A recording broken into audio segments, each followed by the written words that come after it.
Testing. Hello. Okay, it's working. Welcome to the Micro Insights version. I've got a few things for you to talk about. So, early alignment when you start the day. Where are your thoughts when you wake up in the morning?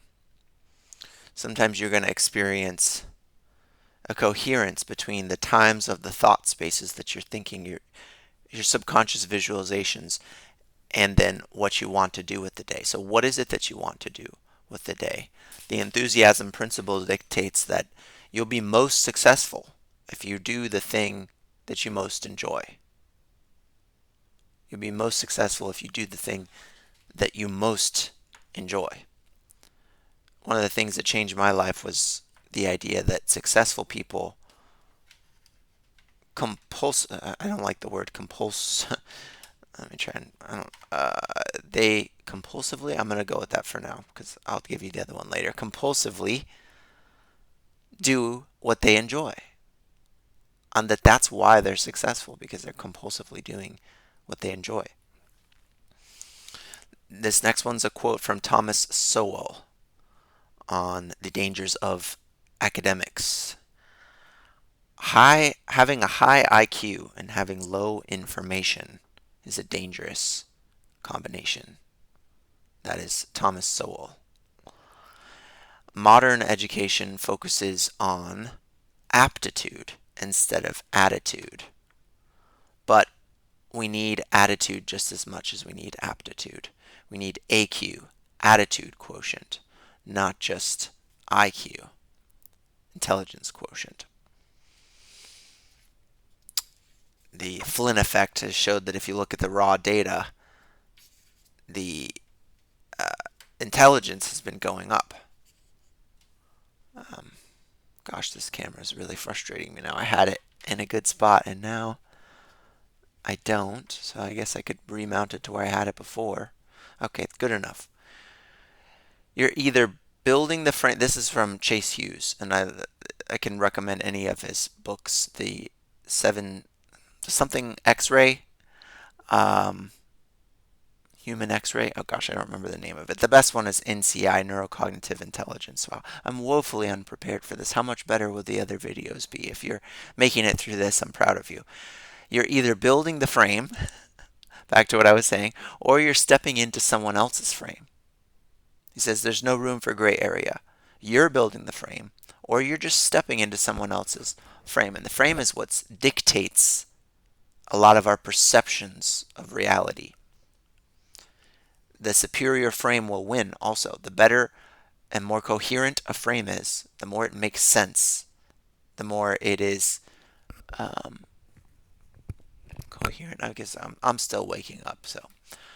Okay, one thing leads to another, leads back to another. This is me. This is the habit loop. One thing leads to another, which leads back to another. You do one thing and it creates a chain reaction. It's so weird how when I type these, they make so much sense to me. They seem insightful, and then now they don't. That's okay. That's another thing. This is called state dependent learning. So how you perceive things is going to be dependent on your current state. So this is more indication that we don't actually perceive reality. We filter reality through our current state. So we don't directly perceive things. We are imputing meaning. You've heard compute, to calculate together. Impute is putting in a meaning. That's what we're doing. We're putting in meaning. Okay. This is line 11. So yesterday I wrote 178 words. Typical for me is about 150 to 300 words per day of daily notes. Animals are creatures of habits only. Humans are supposed to move beyond habit. So I said, habit is not your friend. The second you adhere to rigid habits, you become boring and unpredictable. So a lot of people tell you about successful habits, and it's an interesting topic, and I agree there are habits of successful people, but they're not unified. They're not a monolith. They're not one single thing. And in general, when you become overly habitual, you're really not living life. You're living purely by habit. You're living unconsciously. You're just going through the motions. So now I'm going to turn things on their head. And maybe on this channel you've heard people say you should stop caring so much what other people think. But on line 13 I say you should care what people think. You should care what people think. And you should make it that they think well of you. Right? Now that's different from people pleasing. People pleasing says, I'm going to sacrifice how I feel, what I feel is right, what I feel is true, what I feel is genuine to me, so that they'll feel better. Subtle distinction here. So then people see that that's a problem, that excessive people pleasing. So then they go to, oh, just don't care what other people think. Yeah, good luck with that. I can tell you that's not going to work. So you should go ahead and care what they think, but make it that they think well of you by you expressing yourself true to genuine to who you are and not anybody else. And yes, sometimes that's going to be cordiality. Sometimes that's going to be politeness. Sometimes that's going to be the result of culture. And that's okay because those are already integrated into your subpersonalities. But it's when you're constantly sacrificing your own authenticity for these norms that you begin to trespass yourself. Okay, you can't just do things. This is line 15 now. You can't just do things. You have to do the right things at the right time. Right? So in personal development, we say that massive action is a cure-all. But you can't just take massive actions constantly. You're going to burn out. Sometimes you need to not do some things. Take a step back and let the right things come to you, that what you should do, rather than forcing everything all the time, just forcing yourself to take more action. And again, it's not that that's wrong. It's just different approaches. Okay, 17. The most valuables are the intangibles, the invaluables. Sometimes called soft skills, emotional intelligence, the ability to connect with people, social skills, the ability to quickly learn something or to change approaches, adaptability. Those are intangibles because they're not really on your resume. They're not really, well, I had this job and this experience and blah, blah, blah, blah, blah.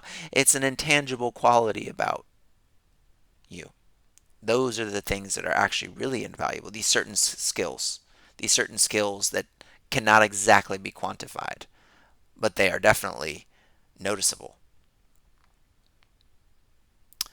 Number 19, Justin's law. Most meaning, I discussed this with you. Most meanings are imputed. Most meanings are imputed. I'll give you the Oxford definition of impute is to represent something as being done, caused, or possessed by someone, like an attribute.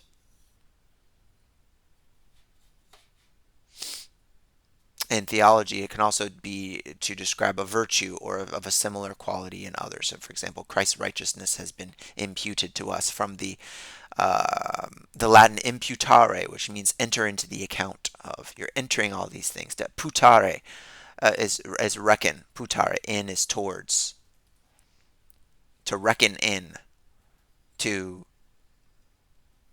put into. That's what we're doing. That's what this reality really is we're imputing things into it. Okay, when you completely let go, you become completely receptive to everything. When you realize that nothing is ever lost, you're able to find. When you realize that nothing is lost, you're able to find everything. And final for today's for today's micro daily insights, number 25. When you start to see stupidity every day, you know you're on the path of genius. When you're on the path of genius, you start seeing stupidity everywhere, every day. So here's to stupidity, and I'll see you all very soon. Bye bye.